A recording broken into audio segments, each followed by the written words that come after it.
Donc, l'AINF monte ce webinaire. On est en partenariat aujourd'hui avec Maître Saber, hein, qui est avocat au barreau de Paris, éminent pénaliste et avec des spécialités dans le droit du travail. On s'est rencontrés il y a quelques mois et je trouvais que les échanges et sa manière d'aborder les choses par rapport à la prévention, l'accident du travail, la responsabilité, enfin tous ces thèmes-là, on avait des points en commun et je trouvais que c'était un partage d'expériences et de compétences qu'il fallait effectivement divulguer au plus grand nombre. Et c'est sûr que quand on a choisi le titre, sous proposition de Maître Saber, hein, accident du travail et risque pénal, tous exposés, tous condamnés. Rien que quand on voit ça, ça peut donner des frissons effectivement dans le dos, parce qu'effectivement, il y a des risques et comment on fonctionne au niveau et réagit ou se protège par rapport à ces risques.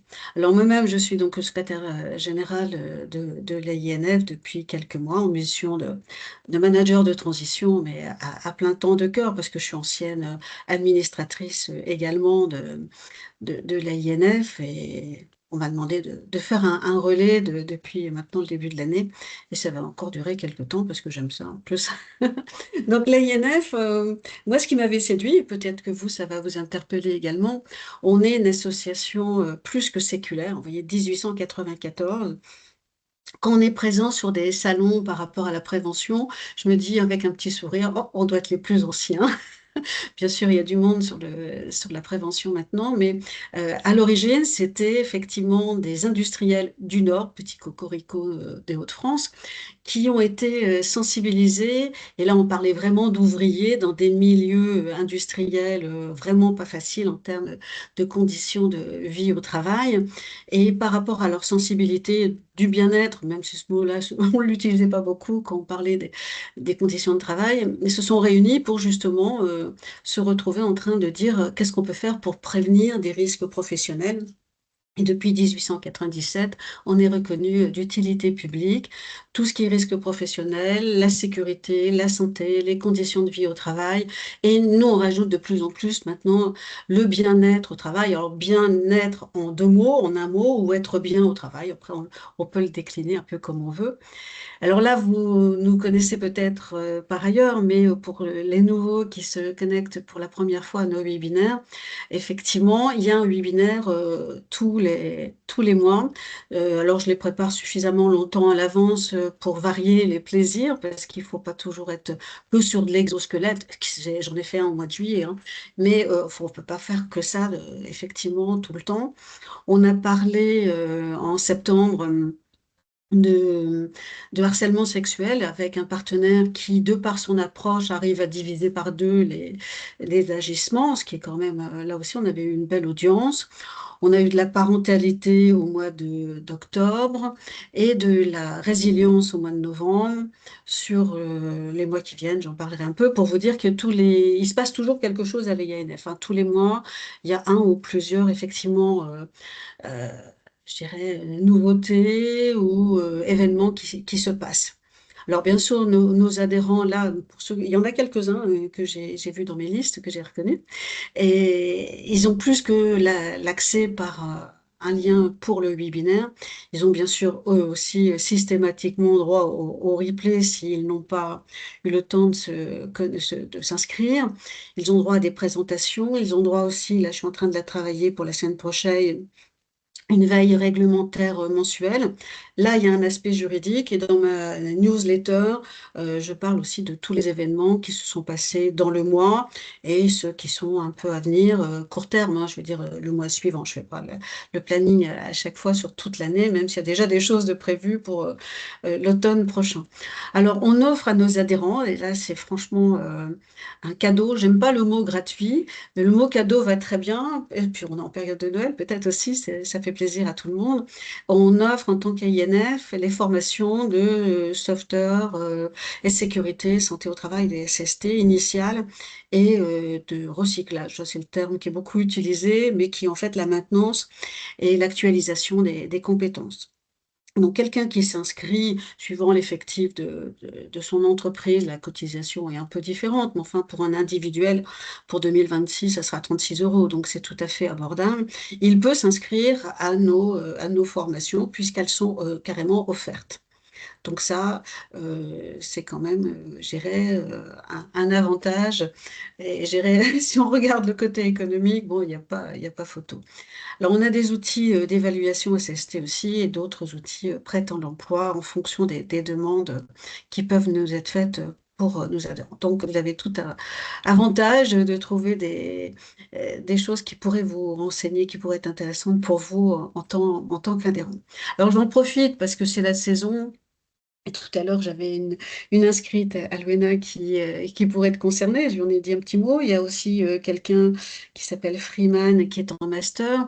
L'INF fait la promotion d'un prix universitaire qui s'adresse plutôt à des masters qui auraient une spécialité éventuellement dans tout ce qui est la prévention.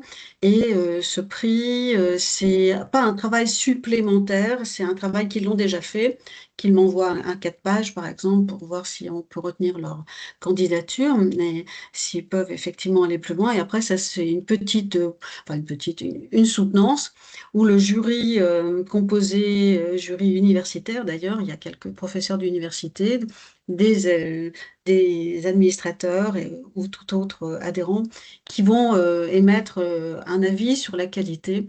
Et il y a une remise de prix. Là, elle a eu lieu pour l'année 2024-25 le 7 octobre. Et puis le prix, c'est vraiment, effectivement, le premier prix, c'est un, un chèque, un virement de 1500 euros. Puis après, il y a des prix d'encouragement et puis il y a des prix à 1000 euros aussi. Donc ça récompense un travail qui est fait dans notre fer de lance de ce qu'on veut promouvoir. Donc là, c'était la petite aparté de la saison. Là. Les candidatures se terminent à la fin du mois. Alors, il y a toujours des choses qui se passent hein, à la INF. Si je reprends les points principaux des journées régionales de la prévention, ça s'est fait avec l'UIMM. On prend des partenaires aussi pour monter ça, unir nos forces et essayer de radier le plus possible avec les outils du préventeur. On était très présent également à Préventica avec un stand et puis on a animé 3 conférences hein, sur du leadership. Des retours d'expérience pour la prévention dans le groupe Danone et avec le burn-out, avec Astrid Le Fur. Et là, dernièrement, hein, ça fait un mois et demi, mais déjà quand même maintenant, à Bordeaux, où on a aussi eu 2 super conférences avec beaucoup de monde. On a même eu la salle plénière, qui est, paraît-il, un honneur. Et on a été diffusé et filmé par les gens de Préventica qui ont trouvé nos thèmes effectivement intéressants. Et tous les mois, il y a d'autres choses qui se font. Alors sur notre thème d'aujourd'hui, accident du travail et risque pénal, tous exposés, tous condamnés, vous avez notre conférencier à qui je vais bientôt laisser la parole, bien sûr. Et pour vous dire les prochains webinaires, tant qu'on y est, hein, le 20 janvier, c'est sur le management intergénérationnel. Est-ce que la valeur travail est encore dans l'esprit et comme projet pour les jeunes générations? Grand débat. En février, allier la performance industrielle et la santé des opérateurs, un grand défi aussi. Est-ce que c'est une mission possible? Et en mars, 19 mars, on va parler du passeport prévention, hein, dont on parle comme une Arlésienne depuis des années et qui se met en forme. Hein. Les centres de formation sont déjà avec ce qu'on va appeler une contrainte au début, depuis le 1er septembre, et qui va se décliner dans les entreprises le 16 mars. Et mon webinaire sera animé par la personne qui s'occupe de tout le déploiement au niveau national. Et j'en parle d'ailleurs dans mon newsletter de la semaine prochaine. Donc, vous voyez, il y a toujours des programmes. Hein. Vous pouvez nous rejoindre, je le répète, avec beaucoup de sympathie. Et je vais laisser la place à notre conférencier. Où il y a certainement beaucoup de choses aussi, moi, à apprendre et il faut toujours effectivement actualiser. Donc, si Maître Saber peut prendre la main au niveau du partage d'écran. Alors, bonjour à tous. Merci beaucoup, Françoise. Alors, effectivement, j'ai eu l'occasion de vous rencontrer lors du salon Préventica et on avait discuté ensemble des questions qui sont une vraie préoccupation pour les entreprises, pour les dirigeants des entreprises et qui, malgré aujourd'hui un certain nombre, je dirais, d'actions, d'informations, sont des règles qui ne sont pas toujours suffisamment bien connues parce que lorsqu'on se retrouve, et en tout cas pour ma part, quand je me retrouve à défendre des entreprises et des dirigeants pris dans les filets de la justice pour des affaires liées à l'exercice du travail, on remarque il y a toujours de la bonne volonté, mais il y a un défaut d'information sur d'abord le risque pénal que les entreprises encourent. Quand je dis les entreprises, c'est toujours leurs dirigeants avec, hein, naturellement, et les moyens qui doivent être mis en œuvre aujourd'hui, qui sont prévus par la loi, et je dirais plus largement une certaine culture de la prévention, parce que lorsqu'on s'intéresse à cette question-là, même quand on se réfère au texte de loi, au code du travail, on voit que c'est une culture de la prévention qu'il faut développer au sein de l'entreprise. Alors, je voudrais ici d'abord commencer avec quelques chiffres pour vous montrer combien cette question est d'actualité. Les morts au travail en 2024, les chiffres sont sortis, je crois, au mois de novembre. On en est à 764 morts en 2024, soit 5 personnes décédées en plus que 2023. C'est un chiffre qui est alarmant et qui doit nous alarmer parce que la prévention aujourd'hui contre le risque de décès au travail, et même s'il n'est pas, comme je vous le disais à l'instant, il est encore méconnu d'un certain nombre de nos entreprises, il existe. Et il y a des gens qui sont spécialisés dans la conformité, dans ce qu'on appelle la compliance, dans ce qu'on appelle la prévention. On a des entreprises qui font de la gestion de risque, de la prévention du risque. On a des avocats qui sont sur ce sujet. On a maintenant même des experts comptables qui s'y intéressent dans leur propre domaine. On a toute une série de cabinets de consultants qui viennent dans les entreprises pour faire des évaluations. Et donc, malgré le développement, je dirais, d'un secteur, on a toujours des chiffres en matière de décès qui sont importants. On voit que ça ne diminue pas. Quelles sont les causes? Certainement les économies dont certaines entreprises ont besoin de faire. La situation économique et sociale est probablement l'une des causes principales. Mais en tout cas, il y a un risque auquel les entreprises sont exposées et plus que jamais, puisque aujourd'hui, avec l'existence de cette législation, je dirais que les tribunaux sont moins dans la compréhension et moins dans la pédagogie à l'égard des entreprises quand il y a des décès. Les personnes qui se retrouvent blessées également dans le cadre de l'exercice de leurs fonctions sont en très grand nombre, puisqu'on parle de, là, on a les chiffres de 2024, c'est 717 000, c'est-à-dire 10 fois plus. Et donc, on doit comprendre que la question du risque au travail est un risque qui est, je dirais, quotidien, constant et permanent pour toutes les entreprises. On a également des chiffres aujourd'hui concernant les femmes, puisqu'elles représentent 26% du nombre d'accidents. Euh, et puis, on a la question je dirais, de la santé mentale aussi. Les premières évaluations évoquent un chiffre de 9%. Moi, j'ai tendance à croire que le chiffre est beaucoup plus important et que parfois Je crois aussi, oui. la santé mentale entraîne en fait une exposition à un risque d'accident et donc avec des dommages de nature physique.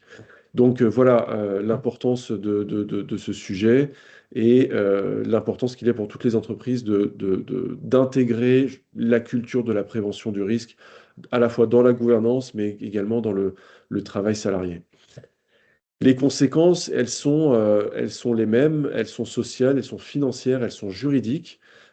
Sociales, puisque naturellement, l'image de marque associée à l'entreprise peut en être affectée, et toutes les entreprises dans un monde économique, alors un monde économique français qui est difficile et sur un marché plus global, la question de l'image de marque est extrêmement importante. On voit beaucoup d'entreprises qui dépensent des fortunes en termes de communication et de marketing pour essayer non seulement d'attirer de la clientèle, mais également pour attirer les meilleurs talents. Donc naturellement, les conséquences sociales sont importantes et la dégradation de l'image est un vrai sujet parce qu'elle doit être reconstruite par la suite. Les conséquences financières sont évidentes puisque la cotisation en matière d'accident de travail et de maladie professionnelle s'en retrouve augmentée. Il y a toujours la question du matériel, puisque vous voyez bien dans certaines entreprises, quand un matériel est défectueux et quand on s'en rend compte un peu trop tard, c'est tout le matériel qu'il faut changer. Donc, c'est pas juste une machine, mais l'ensemble de la chaîne qu'il faut changer. Donc là, on se retrouve avec des dépenses somptuaires. Et puis la réorganisation de l'activité du travail, qui n'est pas toujours facile, puisque d'abord, tout le monde n'est pas formé pour remplacer là où les personnes qui ont subi un accident, mais même si elles sont formées, elles ne sont peut-être pas non plus désireuses de pourvoir un poste qui est exposé à un risque si la confiance dans l'entreprise n'est pas correctement rétablie. Et ça, naturellement, ça peut emporter un petit peu de temps. Et enfin, les conséquences juridiques, qui sont celles qui nous occupent, avec la mise en cause de la responsabilité civile et pénale de l'entreprise et toutes les personnes de la hiérarchie de l'entreprise qui pourraient avoir eu un rôle qu'elles n'ont pas rempli dans le cadre de leur fonction. Alors, en premier lieu, d'abord, il faut essayer de déterminer ce qu'est un accident du travail. Un accident du travail, c'est d'abord, ça mêle plusieurs matières. Mais je dirais, c'est pas aussi complexe que ça parce que la compréhension qu'a le droit de l'accident du travail est assez large. Plusieurs matières, naturellement le droit pénal, le droit du travail et aussi le droit de la sécurité sociale. Et c'est le droit de la sécurité sociale qui ici vient nous éclairer un tout petit peu en nous expliquant que ce sont tous les accidents commis ou subis à l'occasion de l'exercice du travail. Ce qui est plus intéressant, et c'est là où je dis qu'on a une approche beaucoup plus large, c'est que le travail commence dès l'instant où vous mettez le pied en dehors de chez vous pour aller au travail, jusqu'au moment où vous rentrez chez vous. Et ça, c'est une précision qui est apportée par le Code de la sécurité sociale, avec une charge qui revient à la victime, c'est de prouver que son accident est en lien avec son travail. Je vais vous donner un exemple que j'ai eu une fois à traiter. Plusieurs. Alors, j'en ai un le plus classique où une personne est rentrée chez elle et puis en traversant la rue, elle a été renversée par une voiture. Il se trouve qu'elle rentrait de son travail, donc ça a été qualifié par un accident ça a été, pardon, qualifié comme accident du travail. Euh, J'en ai eu une autre, c'était un petit peu plus compliqué et la bataille, elle est pour l'instant encore pendante devant les juridictions. C'est une personne qui est d'abord allée dîner avec des amis et qui ensuite est rentrée chez elle. Et c'est là qu'elle a eu un petit souci sur la route. Donc la question, c'est de savoir si elle rentrait chez elle et si l'accident du travail s'étend jusqu'au moment où elle va dîner avec ses amis, ou est-ce que c'est jusqu'au moment où elle rentre chez elle. Il se trouve qu'il y a le débat porte sur le fait que l'une des personnes qui était assise autour de la table était aussi une relation professionnelle. Donc est-ce qu'on est dans le cadre d'un accident du travail ou pas? Vous voyez, c'est des questions qui peuvent se poser. Donc c'est là où on est sur une compréhension assez large de l'accident du travail et qui peut susciter une vraie discussion devant les juridictions. Soyez-en conscients parce qu'en tant qu'entreprise, c'est des questions qui peuvent surgir. Donc c'est là aussi où je dirais que je dirais pas la vie privée des salariés, mais en tout cas les habitudes des salariés sont importantes et c'est là aussi où vous devez les informer de ce en quoi consiste un accident du travail. Parce que ce à quoi est exposée une entreprise doit aussi, quoi qu'il arrive, et particulièrement dans notre domaine, intéresser l'ensemble des salariés. Le traitement pénal de l'accident du travail est un sujet qui pose un certain nombre de questions. D'abord, sommes-nous face à des infractions volontaires ou involontaires? Pour schématiser les choses, en matière d'accident du travail, on est toujours, je dis bien toujours, sur de l'accident involontaire. Si vous êtes sur un chantier et qu'il y a un parpaing qui tombe malheureusement sur la tête d'un ouvrier, c'est un accident involontaire. Mais si vous avez un ouvrier qui se saisit d'un parpaing pour en agresser un autre, on est sur un accident à ce moment-là qui est volontaire et donc qui n'intéresse plus l'entreprise, du moins sur le terrain de la responsabilité civile et pénale, et qui n'intéresse plus non plus le dirigeant, puisque ni l'entreprise ni le dirigeant ne risquent de poursuite. Donc on est toujours en matière d'accident du travail, on est sur des infractions qui sont involontaires. Le principe, c'est que la responsabilité engagée est celle de l'employeur. Euh, L'employeur, il faut déterminer, il faut savoir s'il était tenu par des obligations ou non, et par principe, il est tenu par des obligations de prudence, de sécurité envers ses employés. Alors après, évidemment, il y a la question du comportement de l'employé, puisqu'on peut avoir des employés qui ne sont pas prudents, qui ignorent les avertissements, qui ignorent la formation, qui ignorent les conseils. Bon, il faut pour l'entreprise, si elle veut se dégager de sa responsabilité, il faut montrer que l'ensemble des actions d'information et de formation étaient suffisants auprès des employés je dirais, renverser la responsabilité enfin, du moins se déporter la responsabilité de l'entreprise sur les épaules de l'employé. Donc, vous voyez que l'entreprise, quand même, doit supporter une charge assez lourde pour démontrer qu'elle n'est pas responsable. Parce que dans le principe, elle l'est. Et d'ailleurs, les fautes de l'employé peuvent également entraîner la responsabilité de l'entreprise et de son dirigeant. Donc, c'est là où la question de la prévention devient extrêmement importante pour les entreprises. Euh, L'enquête telle qu'elle est menée, elle nous éclaire aussi sur la façon dont il faut s'intéresser au traitement de l'accident du travail. Vous avez deux types d'enquêtes. Vous avez une enquête administrative, vous avez une enquête pénale. En matière administrative, vous avez deux types d'accidents, sans décès et avec décès. Euh, En matière d'accident du travail sans décès, c'est la CPM qu'il va falloir avertir. Alors le délai qui est accordé de 2 ans, moi je recommande d'avertir assez rapidement parce que je pense qu'on est très nombreux quand on est chef d'entreprise à avoir une certaine phobie administrative et à chaque fois qu'on procrastine, on renvoie les choses à plus tard et donc on se retrouve avec une charge de travail plus importante. Je pense il est bien le plus rapidement possible de prévenir la CPM et de traiter ce problème le plus rapidement possible. Et aussi parce que la CPAM va chercher à déterminer si l'accident a un caractère professionnel ou non. Et donc, de ce point de vue-là, il est important de réagir le plus rapidement possible. En matière d'accident du travail avec décès, non seulement il faut prévenir la CPAM, mais également l'inspecteur du travail dans un délai de 12 heures. Ça veut dire qu'on est vraiment, vraiment tenu à une urgence. J'ai pour habitude de dire qu'il faut que tout s'arrête, que le chantier s'arrête aussi, que la chaîne sur laquelle, dans une usine, un salarié a eu un accident qui lui a coûté la vie, la chaîne doit s'arrêter pour que d'abord l'inspecteur en soit informé et que l'enquête de l'inspecteur puisse être diligentée le plus rapidement possible. N'oubliez pas une chose, l'inspecteur du travail a pour mission de déterminer si des infractions ont été commises euh, par l'entreprise, par les dirigeants de l'entreprise et éventuellement par d'autres salariés.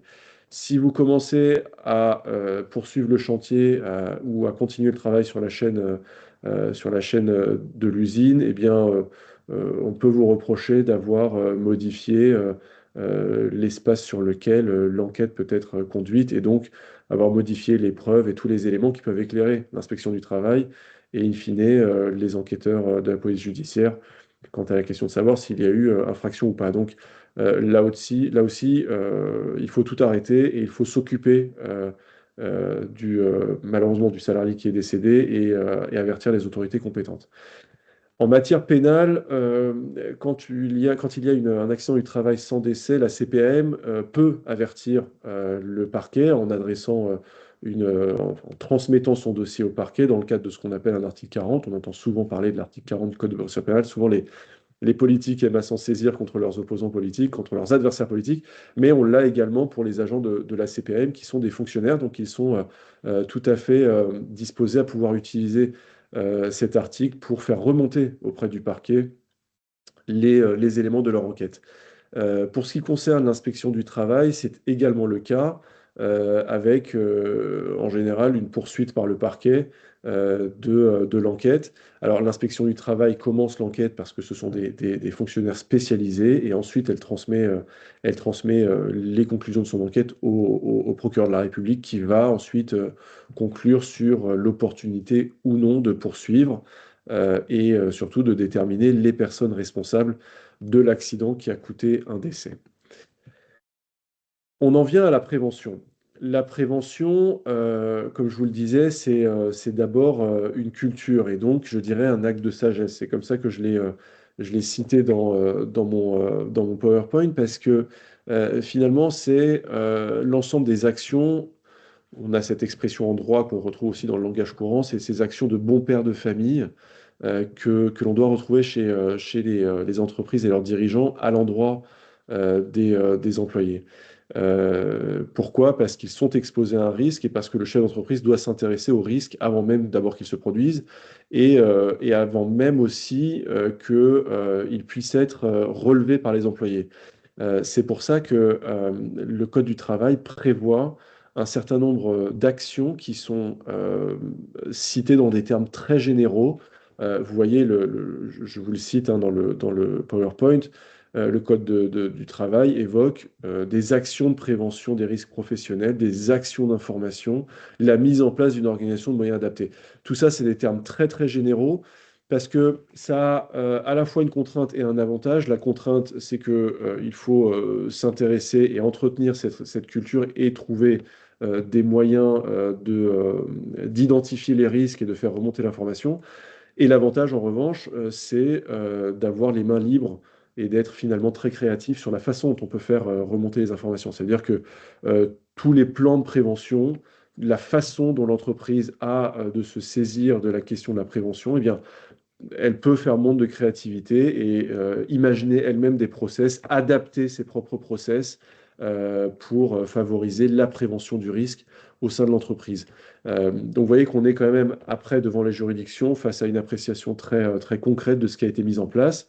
Et il n'y a pas, je dirais, un système où on doit soi-même suivre précisément les dispositions. On a une latitude assez large pour mettre en place des actions de prévention. Donc moi, je pense qu'effectivement, c'est une contrainte parce que ça peut être étudié par les juridictions avec beaucoup de précision, mais en même temps, vous avez, vous, les moyens les plus larges pour agir. Et je pense que de ce point de vue-là, c'est une bonne chose. Le mieux, à mon sens, c'est de profiter de ces dispositions pour associer les employés et les personnes qui sont les premières exposées au risque d'accident du travail, c'est de les encourager et de les impliquer dans la prévention de ce risque. J'ai voulu citer dans ce PowerPoint les dispositions de l'article 41-21-2 du Code du travail parce que elles peuvent, ces dispositions, faire office vraiment d'une checklist. Ça veut dire qu'il vous suffit d'en prendre connaissance et de les suivre une à une pour voir ce qu'il convient de faire, ce que vous pouvez faire, pour ne rien oublier sur les moyens à mettre en œuvre pour la prévention. Et c'est là où finalement le Code du travail et la lecture très scrupuleuse du Code du travail peut vous aider à mettre en place ces actions de prévention.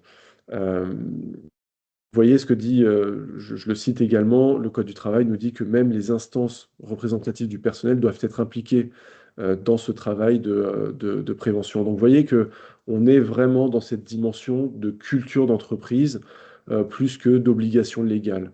Et c'est là où l'imagination de chacun peut faire la différence en matière de prévention.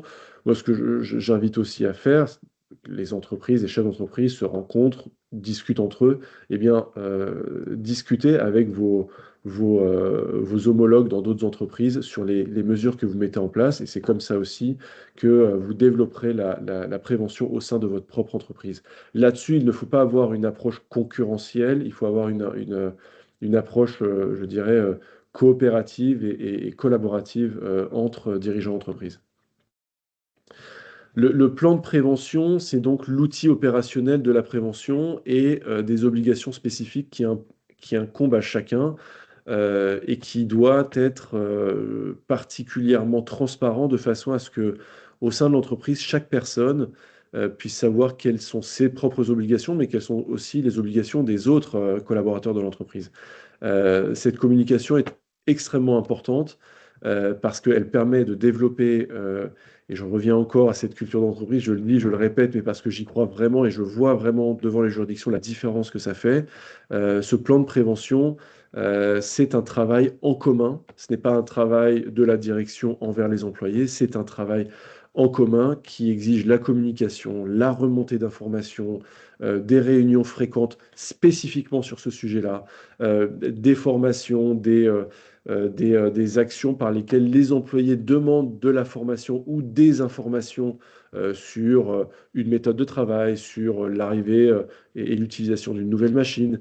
Tout ça, ça fait partie de ce plan de prévention et il doit être régulièrement nourri, régulièrement actualisé et régulièrement, je dirais, mis à la disposition de tout le monde au sein de l'entreprise pour qu'il fasse l'objet d'un débat et qu'il puisse être amélioré. Ce plan de prévention, ici encore, il est très librement mis en place. Vous avez alors évidemment des cabinets d'avocats, des cabinets de consultants qui peuvent vous aider à le mettre en place, mais pour moi, l'implication première, c'est celle de l'entreprise elle-même, parce que c'est elle qui est à la fois au four et au moulin. C'est pas les consultants ni les avocats. Et vous voyez que je prêche pas pour ma paroisse. Que vous le fassiez relire et que vous le fassiez, vous demandiez des observations à tous vos partenaires, c'est une bonne chose, mais c'est avant tout votre propre mission. C'est à vous de le faire parce que c'est vous qui êtes impliqué dans l'entreprise et parce que c'est vous qui êtes exposé aussi à la fois au risque pénal et aux conséquences de la réalisation d'un risque pénal. Là, ici aussi, pardon, vous avez une série de risques que j'ai voulu énumérer et qui intéressent ce plan de prévention. Ça facilite, ça offre des pistes de réflexion et de rédaction de ce plan de prévention. Je vous laisserai ce document qui vous permettra de... Pardon, je crois qu'il y a quelqu'un qui a son micro ouvert. Merci. Voilà, cette liste vous permettra aussi de faciliter la rédaction de ce plan de prévention. Alors, vous voyez que il se trouve que la Cour d'appel d'Aix-en-Provence a été saisie à plusieurs reprises de cette question. Vous voyez que ce qu'elle nous dit, c'est que l'employeur dans certains cas, aurait dû avoir conscience du danger auquel était exposé le salarié. Ça veut dire que c'est là où je vous renvoie finalement un peu à la créativité dont vous devez faire preuve, c'est qu'il faut imaginer les risques qui peuvent se produire, il ne faut pas attendre d'en être averti ou d'avoir un employé qui a pu voir un boulon sauter quelque part et se poser des questions. Il faut imaginer, il faut avoir conscience, parfois ça tient à rien, vous savez, parfois c'est oublier de mettre un tapis sous les pieds d'un employé qui passe devant une machine alors qu'il y a des liquides qui s'échappent et qui peuvent l'amener à glisser en fait. Parfois c'est juste ça. Donc il faut connaître sa machine, il faut connaître son entreprise pour avoir conscience aussi des règles, des risques auxquels les employés sont exposés. Voilà, c'était ma dernière réflexion. Je voulais en évoquer une que je n'ai pas évoquée parce que c'était pas tout à fait pour moi le sujet. Je pense que c'est un sujet à part entière. Peut-être qu'on aura l'occasion d'en reparler. C'est celui de la délégation de pouvoir.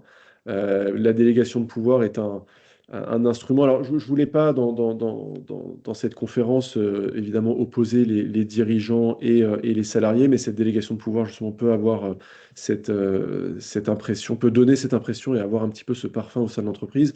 La délégation de pouvoir, c'est une délégation qui transfère la responsabilité pénale du dirigeant d'entreprise, qui est donc responsable par principe, vers l'employé qui a des responsabilités, par exemple, sur un chantier. Alors, il est certain que lorsque vous êtes dirigeant d'une société du BTP et que vous avez une dizaine de chantiers à travers la France, vous ne pouvez pas être présent sur tous les chantiers pour vous assurer que les ouvriers ont le matériel qu'il faut, que les partenaires, les prestataires de services qui interviennent sur ces chantiers n'ont pas employé, par exemple, de personnes non munies de titre de travail. Vous devez avoir vos yeux et vos oreilles sur ces chantiers. C'est la délégation de pouvoir qui vous permet de confier à certaines conditions qui sont très strictement encadrées. Cette délégation de pouvoir vous permet de transférer votre responsabilité pénale au chef de chantier, au conducteur de travaux. Ça aussi, alors ça implique évidemment des conditions, des conditions de formation, des conditions de durée limitée. Il faut évidemment que l'employé qui est donc délégataire de cette délégation de pouvoir, il doit avoir les compétences techniques pour pouvoir l'assumer, donc on ne peut pas confier ça à n'importe qui. Voilà, je pense que ce sujet est important. On aura peut-être l'occasion d'en reparler. Moi, naturellement, je reste à votre disposition là-dessus. Mais voilà, en tout cas, vous voyez au terme de cette conférence que la question de la prévention est une vraie question de collaboration au sein de l'entreprise parce que ça concerne tout le monde. Plus une entreprise se soucie aujourd'hui de la prévention, plus d'abord elle se porte mieux et elle assure un esprit de confiance avec ses employés, mais également on le voit avec l'ensemble de ses partenaires et de ses clients. Je pense que l'actualité du BHV récemment nous en donne l'image, puisque avec l'arrivée d'une entreprise chinoise qui est accusée de ne pas respecter les droits de ses travailleurs, eh bien, il y a une série de boycotts. Il ne faut pas oublier que ça peut aussi nous arriver ici en tant qu'entreprise française. Donc voilà, d'où l'importance de faire de la prévention un vrai sujet.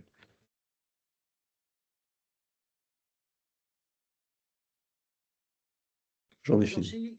j'ai eu quelques questions dans la conversation. Je ne sais pas si Maître Saber, vous les voyez également ou pas. Ah oui, alors, j'ai pas regardé. Non, bah, on peut pas en même temps faire la conférence et regarder la bande de conversation. Alors, j'en profite pour dire qu'effectivement, parce que c'était une question qui était mise dans la conversation, le support que Maître Saber a essayé de faire synthétique, et du coup, il n'y a pas beaucoup d'illustrations, hein, c'est pas une bande dessinée. On pourrait le rendre en bande dessinée, mais ça serait, ça serait plus juridique. Et il a essayé vraiment de concevoir ce document pour que ce soit pour vous un guide après le webinaire et quelqu'un m'a demandé est-ce qu'on pourrait avoir le PowerPoint après? Donc ça, tout à fait, hein, j'ai répondu que ça sera mis à disposition en même temps que le lien pour le replay. Alors, je ne sais pas si vous avez eu le temps de regarder s'il y avait... Est-ce que vous avez déjà des questions en live? Alors, je vois des questions, notamment celles que je trouve intéressantes sur la question du télétravail. Oui. Le télétravail étant par définition à la maison, moi, j'ai pas de décision à ma connaissance qui a été rendue sur cette question-là, mais c'est une question qui mérite d'être posée. La question est de savoir si le télétravail implique qu'on apporte chez soi une machine ou quelque chose qui serait de la responsabilité de l'entreprise et qui aurait eu un effet néfaste. Si pour le télétravail, vous devez apporter un ordinateur qui vous explose en pleine figure par la faute de l'entreprise, sans doute que c'est la faute de l'entreprise qui sera soulevée. Je connais pas suffisamment d'industries qui travaillent, enfin, qui font appel au télétravail et qui exposent les salariés à un risque, mais peut-être, certainement, un jour, on aura un cas qu'on n'a pas imaginé, qu'on n'a pas prévu.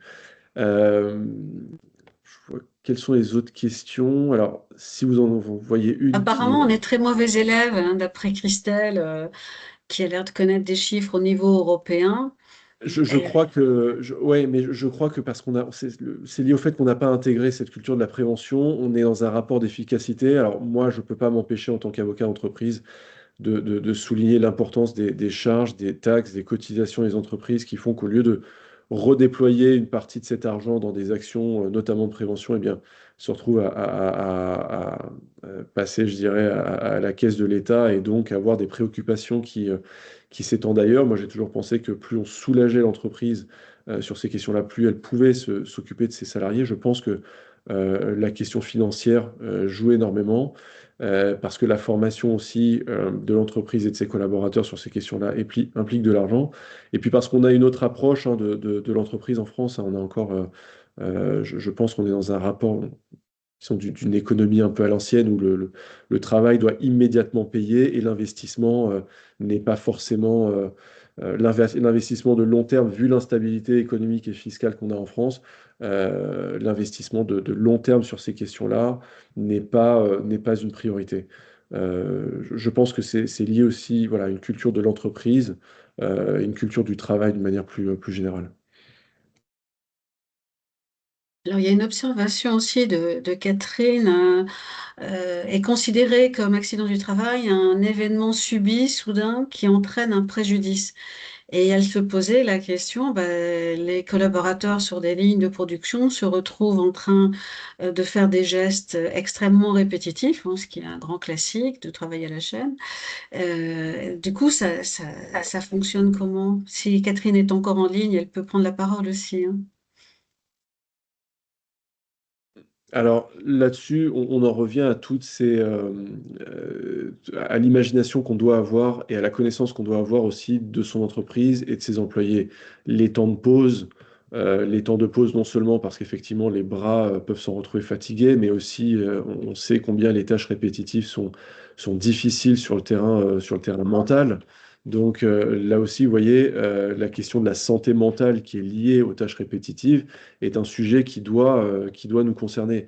Et les entreprises doivent s'en saisir pour prévoir dans leur plan de prévention des temps de pause, des tâches qui, peut-être toutes les heures, toutes les 2 heures, seraient amenées à évoluer, à changer pour que ce ne soit pas répétitif toute la journée, pour ne pas créer une forme de, euh, je dirais, d'ennui et donc de baisse du seuil de vigilance. Voilà, tout ça, ça fait partie du plan de prévention et qui implique la connaissance par les dirigeants de l'entreprise du fonctionnement de leur ligne de production et des conséquences en matière à la fois, je dirais, psychologiques, mentaux, du risque d'accident de travail. D'accord. Alors, il y a Abdelkarim qui parlait de la limite de la responsabilité de l'employeur. Il voudrait dire quoi? Il a dû nous quitter là. Du coup, je peux pas pour lui demander d'approfondir sa question. Alors, pas par définition et par principe, l'employeur est responsable, hein, parce que c'est à lui de connaître son entreprise, c'est lui qui fournit le travail, et donc c'est à lui d'apporter, enfin, d'assumer la responsabilité à la fois civile et pénale de tous les accidents, mais également de mettre en place toute cette culture de la prévention. Donc c'est lui qui est vraiment en pôle position de la responsabilité euh, face au risque d'accident du travail. Comme je disais, la délégation de travail pour certaines entreprises, pour certains secteurs, peut être un moyen je dirais, de le soulager de cette charge qui pèse sur lui. Mais le plus important, c'est de mettre en place cette prévention, donc qui passe par la formation, qui passe par une présence auprès des équipes. Moi, je crois beaucoup à la remontée d'informations et à la participation des instances représentatives du personnel, parce que c'est elles qui ont aussi la force de préparer des notes, de préparer des rapports, de discuter et d'avoir un dialogue constructif avec la direction. C'est comme ça aussi qu'on atténue la responsabilité de l'entreprise et de ses dirigeants en cas d'accident du travail et qu'on facilite le développement de ce plan de prévention. Donc là-dessus, il faut ne jamais oublier d'être dans une démarche collaborative, une démarche coopérative, une démarche de communication et de consacrer au sein de l'entreprise du temps à ça. Ça peut être des réunions hebdomadaires, ça peut être une longue partie tous les ans au moment de l'Assemblée générale à laquelle pourraient participer aussi les salariés et leurs représentants. Donc il faut qu'il y ait, je dirais, un téléphone rouge au sein de l'entreprise pour faire remonter toute l'information qui est liée à l'exposition au risque d'accident.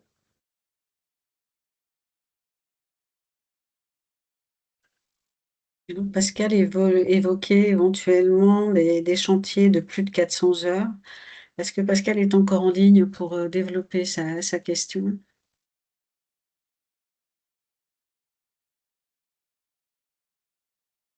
Le PDP, et quand il y a des risques de coactivité ou de chantier de plus de 400 heures, le PAPRI Parc en découle la mise à jour de DUEP. Ben voilà, la mise à jour effectivement, Mhm. du Bon. document unique d'évaluation des risques. Vous voyez, Mhm. l'évaluation des risques, c'est ce qu'on disait tout à l'heure, c'est essayer d'imaginer les risques qui peuvent se produire. Alors, il y a aussi une question Oui, de, ça de... y est, excusez-moi, Oui, j'avais. Pascal. Non, non, c'est bien, Je suis j'étais sur sur la. votre question. Allez-y, oui, Voilà, j'étais sur votre question. ouais, je me suis garé. Non, mais comme je suis garé, je suis avec sur ma tablette, c'était pas, c'est pas simple. Oui, je disais que le plan de prévention, c'est un document qui est lié à la coactivité, au risque de coactivité et au chantier de plus de 400 heures. et qui est à différencier du PAPRI Pacte, parce que tel que vous l'avez présenté, on pensait plus au PAPRI Pacte, qui est le plan de prévention qui découle de la mise à jour du document unique, dans lequel effectivement on va mettre les actions du document unique, plus tout ce que vous avez cité comme autres actions ponctuelles sur des postes ou autres. Le plan de prévention, c'est un document qui est plus spécifique et pas obligatoire pour toutes les entreprises. Alors moi, effectivement, je l'ai abordé sous un terme, j'ai repris le plan de prévention sous un terme plus générique, mais je le recommande à toutes les entreprises. Je vous assure que quand on se retrouve devant les tribunaux et que vous avez un chef d'entreprise qui dit je savais qu'on pouvait avoir tel ou tel problème et que même si les dispositions légales ne lui font pas obligation d'avoir un tel type de document, on le lui reproche. Donc moi, je pense que d'une manière générale, un état d'esprit à avoir, et même si on n'a pas d'obligation légale de le faire, faisons-le quand même. Parce qu'en termes de Non, non, responsabilité, c'est pas, je ne veux pas vous contredire, mais je veux dire, je comprends votre sens. C'est qu'il ne faut pas se tromper dans le sens des mots. Le plan d'action, le plan de prévention, c'est un document bien précis. Je travaille dans le monde industriel, je travaille dans le monde du BTP, ils connaissent ça par cœur. Le plan de prévention, c'est un document très précis lié à la collectivité et au chantier de plus de 400 heures, donc il n'est pas obligatoire pour des interventions plus courtes. Par contre, le plan d'action de prévention, ça, oui, je vous rejoins totalement, qu'on soit une petite ou une grosse entreprise, même si on a moins de 11 salariés, il est bon d'avoir des petites choses écrites et qui sont liées à la réflexion du dirigeant. Mais il faut faire attention aux termes parce que ce sont des c'est pour choses ça que qui, sur le terrain, sont bien distinctes. c'est pour ça que je disais que j'avais employé ce terme comme un terme Ouais, générique. Plan d'action de prévention, plan de ouais. prévention, de manière générale, ce sont deux documents qui vont quand même dans la même direction. Alors là, j'ai Catherine qui a retrouvé son micro et qui voulait détailler sa question. Elle peut y aller, bien sûr. Oui, est-ce que vous m'entendez? Oui, Oui, on vous entend. Ah, voilà. Donc, c'est une problématique pour une conduite de véhicule qui a été faite sur plusieurs mois et qui a entraîné une tendinopathie.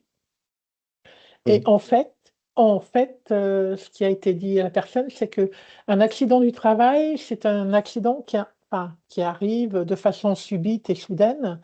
Que ça ne rentre pas dans ce cadre-là et donc ce n'est pas considéré comme accident du travail. C'est une tendinopathie oui, qui s'est développée, puis un autre problème au niveau du dos, des pathologies qui se sont développées suite oui. à l'utilisation régulière d'un véhicule qui n'était pas adapté. Alors justement, après, la question est de savoir un peu quelle est l'approche qu'on a.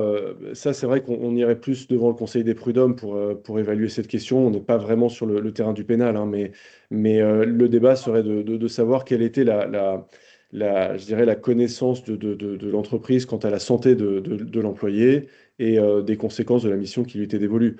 Mais on est plus sur un débat, je dirais, prud'homal que pénal. Évidemment, l'employé dirait dans cette situation que c'est les manquements de l'entreprise qui ont conduit à développer cette pathologie, quand l'entreprise dira que bon, de toute façon, elle n'était pas en mesure non plus d'anticiper les risques de tendinopathie pour cet employé. Donc là-dessus, on a un débat. Je pense que les tribunaux peuvent être un peu frileux sur ces questions-là. En revanche, elles ont de plus en plus tendance à regarder avec précision ces questions-là, sans pour autant y accéder toujours. Mais voilà, on est vraiment sur enfin, l'exemple que vous donnez est vraiment un cas d'école, hein. OK. OK. Excusez-moi, est-ce que je pourrais vous recontacter à votre cabinet pour en Oui, parler? bien sûr. Oui, bien sûr, oui. Merci beaucoup. En Merci. Merci sachant que beaucoup. Il y avait Christelle qui parlait, est-ce qu'une poursuite judiciaire peut être faite dans le cadre d'une maladie professionnelle? Alors, Ah, c'est puis, possible, comme je disais tout à l'heure, comme je l'évoquais, oui, la CPAM, effectivement, si elle détermine le caractère professionnel ou non de la maladie, elle peut transmettre le dossier au procureur de la République pour des poursuites. C'est tout à fait possible. Je pense que la question de l'amiante avait été un exemple intéressant là-dessus. L'exposition à des produits chimiques, l'exposition à des produits toxiques est un sujet qui peut emmener l'entreprise devant la justice. et j'ai une main levée là. il peut prendre la parole, hein, parce que là, du coup, je vois plus le nom. Oui, alors je me permets, Vincent Deblarinck de l'AFPA. J'aurais voulu savoir si il y a eu un taux de condamnation qui a augmenté dans le cadre des manquements délibérés par rapport aux négligences, parce que on peut se retrouver quand même dans des cas où on est dans des cas spécifiques de manquement délibéré à une obligation de sécurité imposée par la loi ou les règlements, et j'ai l'impression que la justice s'est durcie depuis quelque temps sur ce sujet-là. Alors, j'ai pas de chiffres hein, Non, sans parler de là-dessus, chiffres, hein, mais déjà votre impression. mais effectivement, les juridictions sont quand même régulièrement appelées à traiter de ce type de situation et on le voit très bien en matière de droit pénal du travail, les sanctions sont quand même de plus en plus fortes. Depuis plusieurs années, il y a un durcissement de la pratique judiciaire. On le voit en matière non seulement je dirais en matière sociale, mais également en matière fiscale. C'est un peu les deux domaines aujourd'hui sur lesquels le droit pénal des affaires connaît une accentuation, une aggravation des peines prononcées. C'est donc qu'il y a aussi une vraie, à la fois une prise de conscience, mais une nouvelle politique qui est engagée sur ces questions. Il y a une raison aussi à ça, c'est on a laissé, beaucoup trop d'entreprises, notamment dans le BTP, être créées, intervenir sur des chantiers sans formation, avec des personnes qui viennent de l'étranger, qui n'ont pas les formations requises, qui travaillent, qui repartent. Et qui ne respectent pas la législation qu'on a en France et qu'on essaye de mettre en place.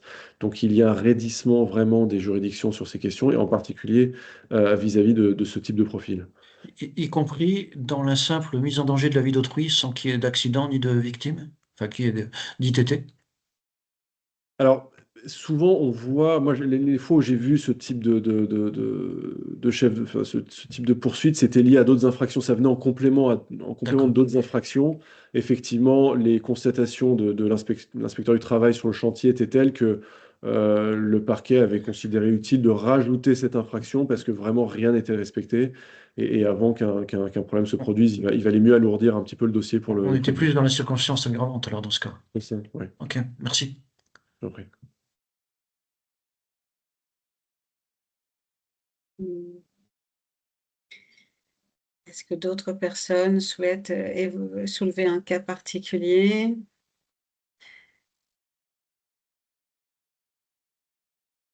Là, on évoque la CPAM qui doit être prévenue dans certains cas par rapport aux séquelles. Un dernier mot, éventuellement, une dernière question à vous. Alors, comme disait Maître Saber tout à l'heure, hein, il reste à votre disposition pour des compléments d'information au-delà de ce webinaire, parce que c'est un sujet qui est vaste. Après, on part dans des cas d'espèces très particuliers qui valent le coup d'ouvrir carrément un dossier et prendre des pièces en considération. Et ça dépasse le cadre d'un webinaire. Alors là, j'ai une longue... C'est quoi tout ça? Il y a Christelle qui lance une grande discussion là, sur Non, je ne laquelle... lance pas la discussion. Je réponds à une question qui était dans le chat, la différence entre accident du travail et maladie professionnelle. D'accord, oui, parce que là, du coup, là, j'ai pas le temps de lire toute la réponse. C'est sûr que les frontières entre ces deux cas sont effectivement peut-être dans certains cas fines, mais elles existent. D'autres derniers points ou on conclut sur ce Oui, dernier bonsoir. échange? Bonjour. Bonjour. Oui, Bonjour. donc là, j'ai une main levée et Oui, c'est Julien. Bonjour. Bonjour à tous. J'avais une question concernant les modes opératoires, euh, l'aspect mode opératoire sur les interventions dans le cadre des chantiers de BTP, sur l'aspect juridique et ce qui est réellement attendu dedans dans la rédaction des modes opératoires, s'il vous plaît. Merci. Alors, pardon, je suis pas sûr d'avoir compris votre question. Qu'est-ce que vous entendez par mode opératoire? J'ai les modes opératoires, ça va reprendre les tâches attendues sur une réalisation de construction, par exemple, et donc comment est réalisée la tâche et les risques encourus face à la réalisation de la tâche. C'est un peu comme un plan de prévention, mais vraiment lié à l'action menée sur le chantier, sur une phase de chantier. Alors, pardon, mais quelle est votre question? Je suis désolé, j'ai du mal à saisir le Est-ce que sens ça de votre voudrait question. dire, est-ce que ça voudrait dire que quelqu'un n'aurait pas suivi le mode opératoire et se retrouvait en train d'avoir eu un accident? Voilà, par exemple, oui. Ou sur le mode opératoire, il y a une phase qu'on n'a pas, un risque qu'on n'a pas nous évalué, qui serait notre responsabilité, parce qu'on l'a loupé, ce qui peut potentiellement arriver. Alors, Et si l'opérateur, le compagnon, n'a pas suivi le mode opératoire, a dérogé, du coup, sans que nous on s'en aperçoive, et il y a un accident de travail. Ça serait pour alors, réduire en fait la responsabilité du dirigeant? ce que je comprends, c'est que de ce que vous dites, c'est que si la personne a été formée à une tâche et qu'elle n'a pas respecté les différentes étapes de cette formation et qu'un accident se produit, est-ce que ce serait de la responsabilité de l'entreprise ou de l'employé lui-même? C'est bien ça? Exactement. Oui, non, non, bah écoutez, c'est là où en fait la prévention joue son rôle en faveur de l'entreprise. C'est-à-dire que la formation, l'information et les remontées du terrain sont extrêmement importantes pour mettre en place, comme vous dites, des modes opératoires qui doivent accompagner les employés dans l'exercice de leur mission. C'est là où vous devez aussi choisir la forme de votre communication. Est-ce que vous faites ça le temps d'une réunion une fois tous les 6 mois ou est-ce que vous préparez un document avec des étapes bien précises auxquelles les employés pourraient faire appel quand ils en ont besoin pour s'assurer des bonnes manipulations, des bonnes étapes à respecter dans l'exercice de leur mission sur un chantier, sur une ligne de production. Toute la question va être d'évaluer, et c'est comme ça que la plupart des juridictions l'entendent, hein, la question va être d'évaluer la, la, la compréhension et la conscience prise par l'employé de ce qu'il doit faire quand il est sur la ligne de production. Parce que si vous délivrez une information qui est très claire mais qui n'est pas comprise, là, on peut vous reprocher de ne pas avoir anticipé la mauvaise compréhension par l'employé de ce mode opératoire, comme vous dites, que vous avez mis en place. Donc, c'est là où vous devez vous assurer que la formation est bien faite. Une bonne formation, c'est une information, mais ça peut être aussi, à un moment donné, une réunion autour d'une... Je prends l'exemple de la machine, hein, c'est ce qu'il y a de plus facilement imaginable. Une réunion autour de la machine pour montrer aux employés comment les choses fonctionnent, après avoir échangé avec eux et leur avoir expliqué l'ensemble des étapes d'utilisation de cette machine. Donc, plus la formation sera importante, plus le travail de prévention sera important, moins l'entreprise sera exposée sur le plan de sa responsabilité pénale. D'accord. J'ai une seconde question qu'on découle, du coup, sur la partie compréhension. J'ai un salarié qui, la langue française n'est pas sa langue maternelle, et du coup, sur la partie compréhension, que ce Ouais. soit à l'oral ou à la lecture, est-ce qu'on doit mettre des actions particulières ou pas? Comment? Formez-le davantage, faites intervenir un interprète de préférence assermenté, faites-lui un écrit dans sa langue d'origine, essayez de trouver tous les moyens de faire en sorte qu'il a bien compris et qu'il vous a montré qu'il a bien compris. Si vous avez des doutes là-dessus, confiez-lui une autre mission, parce que les conséquences peuvent être beaucoup trop importantes, naturellement pour lui d'abord, puisque il peut en relever de sa vie, et puis pour vous, en tant qu'entreprise et en termes de responsabilité. D'accord. Je vous remercie, maître. Alors, j'ai un élément de Christelle qui a dû nous quitter et qui serait très intéressé pour une prochaine fois, peut-être la notion de délégation de pouvoir. Vous voulez déjà en dire un petit mot, peut-être déjà là, la délégation de pouvoir, comment on peut faire? Je ne sais Alors pas. oui, la délégation de pouvoir, alors c'est un accord, c'est comme un contrat qui implique à la fois le délégant et le délégataire, donc l'entreprise, le dirigeant d'entreprise et l'employé qui est sur un chantier, qui est sur une ligne de production et qui a une surveillance particulière de ce qui s'y passe et donc qui, connaissant son métier et celui des employés qui sont autour de lui, va pouvoir vérifier que l'ensemble des tâches sont correctement accomplies dans le respect des règles de sécurité. Et donc cette délégation de pouvoir, elle obéit à un certain nombre de règles. D'abord, la formation Bien du sûr. délégataire. Il doit être formé, il doit savoir de quoi on parle. On peut pas déléguer, le chef d'entreprise ne peut pas déléguer ses pouvoirs à n'importe quel employé. Et encore une fois, c'est une question de formation, c'est pas une question de poste, hein. Vous pouvez avoir un conducteur de travaux qui n'a pas les compétences. S'il n'a pas les compétences, il ne faut pas lui confier une délégation de pouvoir. Ensuite, il faut que ce temps soit limité. La délégation de pouvoir ne peut pas être non plus ad vitam aeternam. Et ensuite, elle doit avoir une contrepartie, puisqu'il assume la responsabilité de l'entreprise à la place de l'entreprise. Donc cette délégation de pouvoir, à la fois un moyen de transférer sa responsabilité pénale, mais c'est aussi un moyen de gestion pour l'entreprise. Je précise que le délégataire doit accepter cette délégation de pouvoir. On ne peut pas la lui imposer. Il doit l'accepter. Il y a Euh, un écrit, il y a quelque chose il y pour a un- cette acceptation? Ouais. alors, il n'y a pas de forme obligatoire, mais l'écrit, évidemment, est privilégié, surtout quand on se retrouve dans le cadre d'un procès. C'est comme le contrat de travail, on n'a pas l'obligation d'avoir un écrit, mais il vaut mieux en avoir un. Je pense qu'il est important aussi dans cette délégation de pouvoir de préciser toutes les tâches pour lesquelles le délégataire sera responsable, parce qu'on ne peut pas lui dire il y a une ligne de production et débrouille-toi. Il faut préciser les choses. Plus c'est précis, mieux c'est.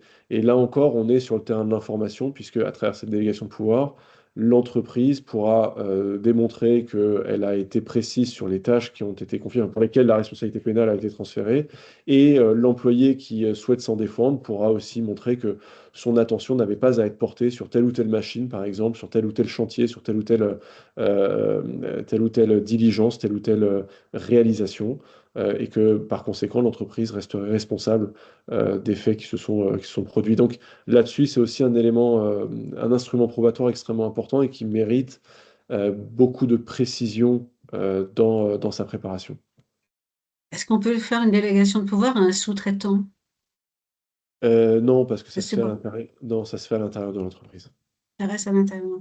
Oui, les rapports avec le sous-traitant sont le contrat de prestation de service. Il faut faire attention parce que ça peut entraîner d'autres conséquences pénales que de faire peser sur le sous-traitant une responsabilité. À mon sens, déléguer ses pouvoirs à un sous-traitant, c'est faire de lui un salarié. Donc, une requalification en contrat de travail, Oui, imaginez les conséquences après mais en termes d'URSSAF. d'URSSAF, ça commence Ça, à être important c'est lourd. à éviter. D'accord. Bon, bah, écoutez, il y a encore plein de choses effectivement à dire. On a un petit peu dépassé le temps est parti, mais c'est intéressant. Et je vous propose de terminer notre séance de webinaire en restant ouvert pour nous contacter, soit la INF, soit Maître Saber, et tout est, il y a tellement de choses à dire. Très bien. C'est pas terminé. Pour ma part, je vous remercie beaucoup de votre présence, de vos échanges et d'avoir eu des questions nombreuses et diverses et variées lors de cette séance. Merci à tous pour votre participation et pour votre intérêt pour ce sujet. Oui, Et puis peut-être à visiblement, oui. bientôt. Très bien. Bon après-midi, bonne fête de fin d'année. C'est notre dernier webinaire de Joyeux, 2025. joyeux Noël à tous. Oui, Au au revoir. revoir Vincent, au revoir Thibault, hein. Martine qui a bien participé aussi, avec deux Caroline.